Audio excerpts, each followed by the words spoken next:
It really has a bit direction. Like my. I'm Attar. Hi, I'm Maneesha. Welcome to our podcast, Two Best Friends, where we talk about everything and anything that we brown migrant women go through in our daily lives.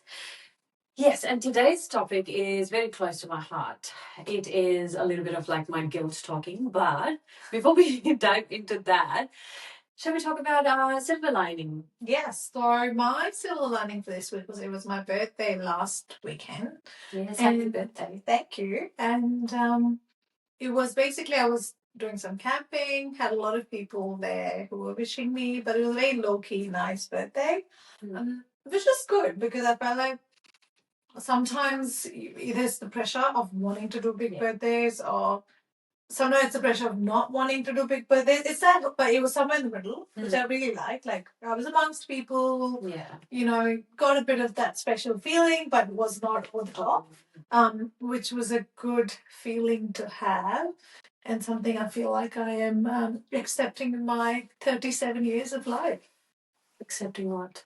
Not going over the top. My mother went over the top for all my birthdays. I've had processions on my birthdays, so I think I'm just used to very big birthdays. So in that sense, it was that low key one, but not too low key because I feel like the other part of it is the birthday blues that sometimes. Yes, it always gives you that. Do you still get them?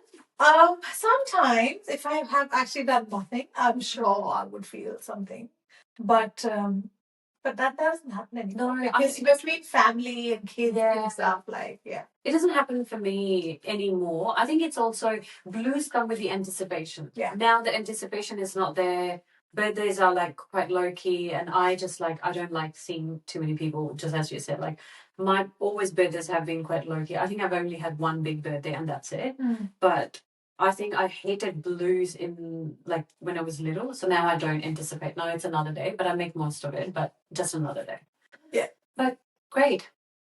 So my silver lining is on Friday night, you and the girls came over. I think when we were sitting on the couch and Gyan was there as well and watching cricket and just talking and talking silly, that 10 minutes of that hysteria where we were just like talking nonsense, pulling your leg, and Gyan just giggling here and there. That was such a beautiful moment because I could see him thinking that, oh, it's just not my mum crazy. The whole lot is crazy. Yes, it was your validation. I'm not the only crazy one. They're all crazy. I know, and I did say to him, I was like, no, I'm not the only one. And he just gave me a smirk, and I'm like, oh. Yeah. But it was just such a beautiful moment, just having all of you together. Yeah, it was actually I'm now reflecting back as well, and it was really good to have him on us in that space also because I'm like he's growing up, and as a young person who's going to be growing up as a man, or I just want him to see this and feel this space because it's such a amazing place, like people, friends coming together, and also seeing your parent as a person. Yes, because we don't. Yeah, no one does. You don't see your it's. I think it's taken me years. I think it might feel when I realized my mother is not just my mother; she's a person. Yeah, and I feel like I am a little bit loud, a bit obnoxious when I'm with you girls or when I'm with friends, especially with you girls. So for him to see that, I loved it because then he knows that she's not just crazy at home. That's who she is, and seeing all aspects of me. Yeah. So and even like I felt that same thing when he started going to my gym with me. So he saw that this is how I am at the gym. So it's just like nice to show him my different sides. Yeah, no, that's amazing. Yeah, so that was my silver lining. But along with silver lining, I have a downer from last week. Yes, so should I start the conversation and we can go further? So as you all know, I went through a graduation ceremony recently, and so our friend now is a clinical psychologist. So her opinion now actually matters. It didn't matter before. No, it did not. I charge you for it now. That's the difference. And I got a cape for that. Anyways, go for it, Attar. Tell me what you're thinking. So I have been pushing myself a lot at home front, in my fitness. Like I have this challenge going on at my gym. my work was crazy, and I think Gyan got a bug and he passed on to me. And when you just like are beaten from all angles, I was just completely beat. I was unwell, had sore throat, and in that, I missed your graduation. Yeah. And the day before your graduation, I messaged you that, is your husband coming? And you said yes. And when you said, like, is it prepping up for not coming tomorrow? The reason why I had asked was that if he is not coming, then doesn't matter, even if I'm on a stretcher, even if I'm on life support, I'm coming. At least you have somebody. Yeah. But when I knew that he's not, then I'm like, okay, even if my situation gets worse, then at least, like, I can skip it. Yeah. But after skipping it, I felt absolutely horrible. And especially when you told what you went through Yes. on the day, which can be a That's discussion story. Yeah. I felt so guilty, and I felt I was a flaky friend. Yeah. So, flaky friendships, or this concept of flaky friend, is what we're talking about today. Just so the other millennials who are thinking what that means. She did. I just knew what it was. She's super millennial. Yes, so she's I had no idea what that was. I still don't get it, to be honest, but we're going to talk about it today. And flaky friendships or friends are, apparently, according to Attar, is someone who cancels. No, it's not according to me. Okay, according to Google. According to Google, is someone who cancels last minute. Yeah. And could be for whatever reasons, but can be unreliable. And in that moment, Attar said she was. And that got us to think about, we all have been in those moments in our life where we have cancelled last minute, right?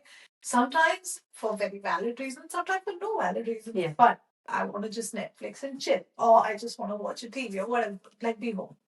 And that got us thinking, because the other part of it is that we live in a society that a lot of people are lonely, isolated, and just we know a lot of people who are, right? Who just really struggling. So why? What is this thing? Because Attar said, I'm like, nah, I don't think you are flaky friend in that moment. If you're dying, I don't think you need to come for something. I wasn't dying. Or you're sick. But why does that happen, right? Yeah. Like, we do cancel last minute. Yes. But there are a lot of reasons for it. Yes. One of the reasons is, if you do push yourself, and we do live very busy lives, and we push ourselves sometimes. As a woman, I feel like you are sick, but you keep going. We met a day before that, and you were sick, but you still went ahead with our episode. You still went ahead going and picking up your son. You still went ahead, gym, and you did everything you had to do that day, right? So you were sick. I feel like I'm talking about my personal opinion, that when I am being flaky or cancelling, sometimes it comes down to priorities, and I feel bad for the person thinking that they were not on the priority, like the high list, that I could make it. I think that just comes from the place where you want to do everything, not just to please people, but also to your own satisfaction, that you committed to something and you went ahead with it. You didn't have to cancel it. I think it's more like my personal view, how I look at myself as a letdown, that I couldn't complete the day with all the priority, like the commitments that I had. Question for you. Yes. If somebody asks you, hey, Attar, let's do this, what's your first answer? Well, I'll think about it, like what my day looks like. And 90% of the time, I'll say yes. Do you, because I should say no? Like, that's my question. Like, do you, or even me at some point, like, do we not just, is it hard to say no? No, it's not hard to say no. I think for me, it is like, it could potentially be so much fun and good. Yeah. I look at it as like a potential goodness in that. Yeah. Sometimes then I realize closer to the time, like, oh no, even the potential goodness is not worth it. Yeah. How often does that happen? Then it depends on the people, though. Yeah. Like what the priority is, what things are. If it is like someone very close, then I will say yes and I will go ahead with it. But if it is not so important, and for example, I'll give you an example. If somebody I'm seeing like one-on-one, I'm less likely to cancel. If I am meeting someone in a group, it's a party, it's a gathering, I'm more likely to cancel. Because I have to see too many people. That means that I have to have have more energy to give out, and I don't think I have that, or I don't want to spend any, or even meeting people, and I get very anxious having too many people around me. Like, I either go too over the top with my talking, or I stay too under, and I don't like unpredictability of myself, so I just don't like going. I get very anxious about it. I think, and I think anxiety is the other part of it. Yes, right? It's almost like we want to push ourselves to make new, like connect with people. Yeah. Because see, I feel like as humans, connecting is a natural part of who we are.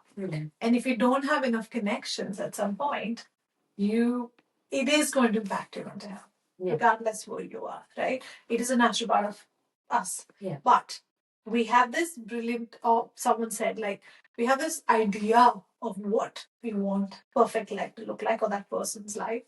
But then at some point, you don't want to realistically put steps into that. Effort also, but also anxiety. Like, for example, I'm like, oh yeah, cool, this idea would be fun. Let's meet up.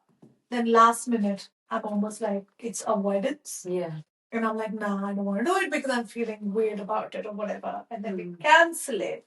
But the repercussions of it is sometimes we do go into that rabbit hole.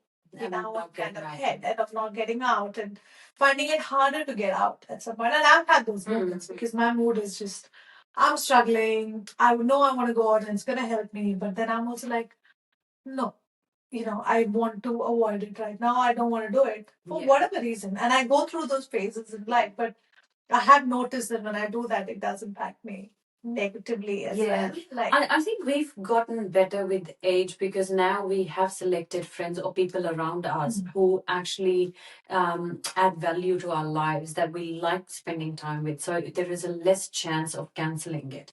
But if it is outside of the inner circle, it is very hard. And you're very right. It is the avoidance and just like adding that time into your schedule, it's very, very hard. It takes a lot of effort. And then you start to think, is it even worth it?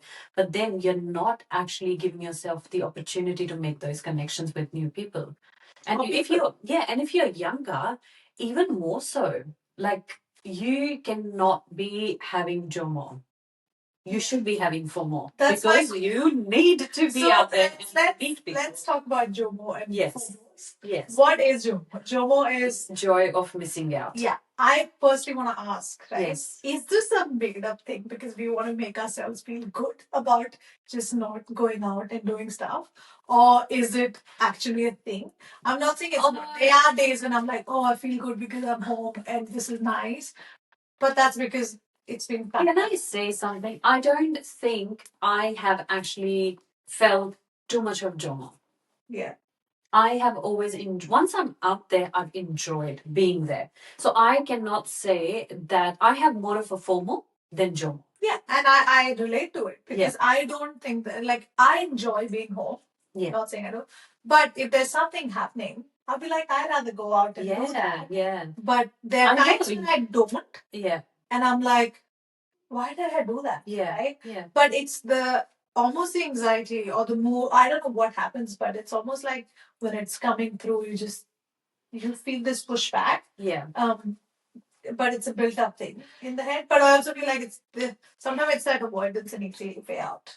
Yeah. And I think JOMO is a lot more dangerous for people who are not seeing enough like community or people for work and not having those conversations. Then JOMO, I think that takes you into the rabbit hole of not wanting to do that at all, not wanting to see people, not wanting to do it, because now you can do anything and everything at home. You can overeat your groceries, you can blink it in India, you can do so many things without actually having a human interaction. Yeah. So for that matter, if your job requires you to stay at home and just work with like people remotely and it's not like active engagement with human beings, it can be really detrimental for your, I feel like, mental health. It is, right? Because at some point we do need some kind of interaction. right? Yeah. And everyone makes fun of me in this space, but even when we go out and she wants to eating talk out, she I wanted to talk to though I want to talk to the people who are, giving us the food and not order through a QR code. I do not enjoy. And I think because we need human interaction. I just, I like knowing No, what it's if like, we are even if it's sitting 5 seconds. Bro, even if you're sitting right next to you, what more interaction do you want with a stranger asking how their day? Yes, I love doing that. But anyway, so we're all different, but I think this whole concept of like, I'm not saying you don't need alone time. Absolutely need alone time. But at some point, this thing about canceling stuff, like yes. Okay, so there are different types of flakiness as well. What's that? Some people flake out on their work commitments or use work commitments as excuse, or I think the worst kind of flakiness is when someone has two plans and they see which plan is going to be more fun and then they cancel the other one. Oh, I've never had that. So I don't know about this. My social life is not as busy and I don't have a few plans at the same time. So I can't comment on that. Yeah. I used to have it in the past, but not anymore. Yeah. But I think that's the worst kind of flakiness. If someone tells me, like, oh, no, sorry, I can't make it, and then I see their stories on Instagram with another set of friends, and I'm like, bitch. Well, okay, sure. Yeah, like that's not something my gender, like I don't know. No, but it happens to other people. Yeah, absolutely. So I think don't forget, if we are boring, other people are not. Their life is a lot more happening than us. It happens to others. Yeah. The other thing that some people do is that they would rather spend their time with their partner than go out and honor the plans that they make with their friends. Yes. I think that's another sort of like a worst kind of flakiness. And do you think it's an ongoing thing or is it a relationship? Like, if it is a new relationship, it makes sense. Yeah, understandable. But if it's a stable relationship, then yeah, if you have made plans, but then you're choosing to stay at home with your partner, I think that's a first red flag. That's like a pink-orange flag. Pink-orange flag. But they were linked to red. Because I guess the other part of it is that we do need different people in our lives. Yes. Right? We can't just have one person. Yeah. Almost like one person giving us everything. You need different types, different people who can connect and give you different, because we are also different people in different situations at one point. And I think that's the other part of it. Like, and if we are almost cutting those wings or spaces in our life because we just can't be bothered, or then where are we? Like, that's why I feel like the loneliness happens, right? Yeah. But I have to say, like, I've never experienced JOMO.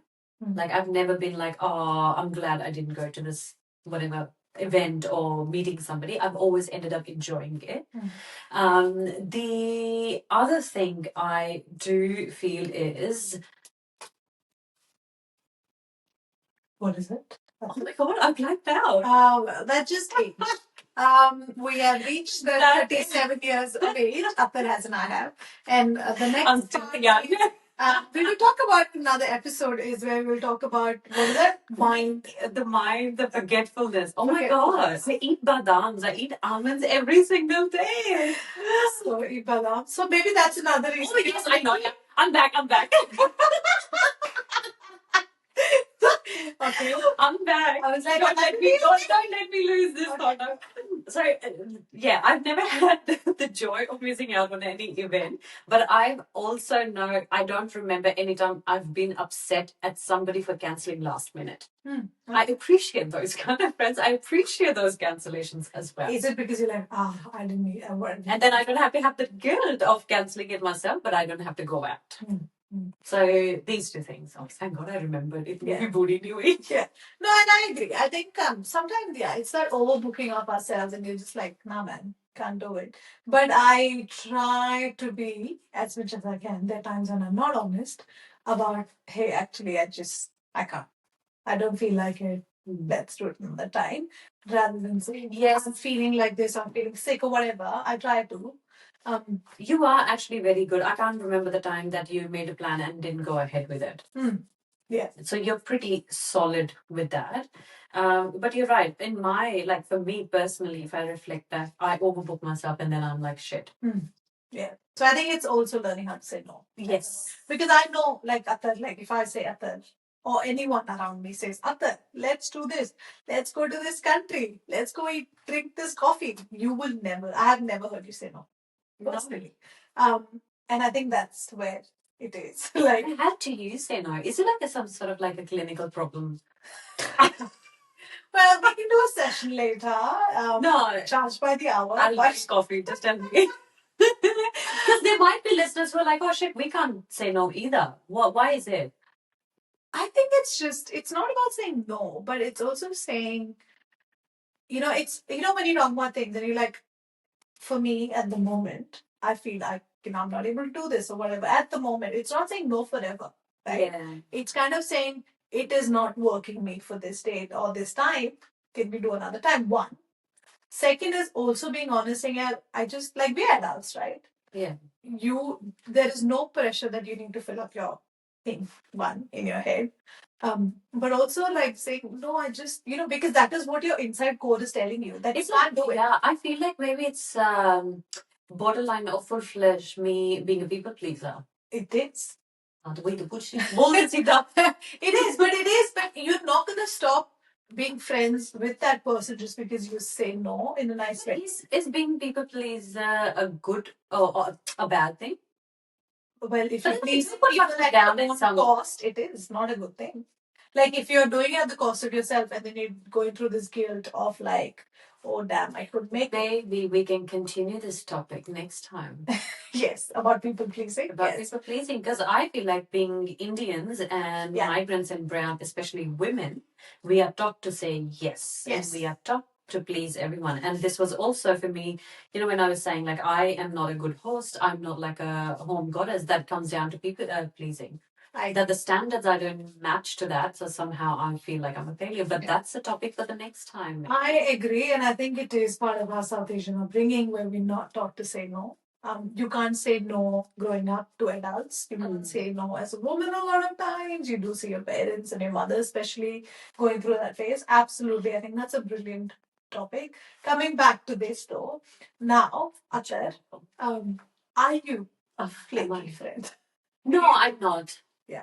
I am a solid, good, fine friend. My friend. So if anyone listening out there want to be my friend, come and like us up on our page and YouTube, because I am a solid friend. She's a solid friend. I am flaky. You ain't flaky. So I'm glad this session has worked because Attar has gone from flaky to not flaky, which just means we have some success. But no, I don't think it's okay to say no, but I think it's once I feel like I'm responsible for something, I will go through with it. I will be there. I will complete it. Agar chahe meri maut na ho jaye. But if it is not then that's like तब मेरी flakiness की कोई हद नहीं. Yeah, I'm more flakier than the flaky fish. Yeah. How's that for a joke? Okay. But yeah, that's it. Thank you so much for listening to us. We really appreciate you spending some time with us. Do let us know any other topics that you would like us to talk about, and give us some love on Instagram and YouTube, because we love you. And thank you. And we'll see you next time. See you. Bye.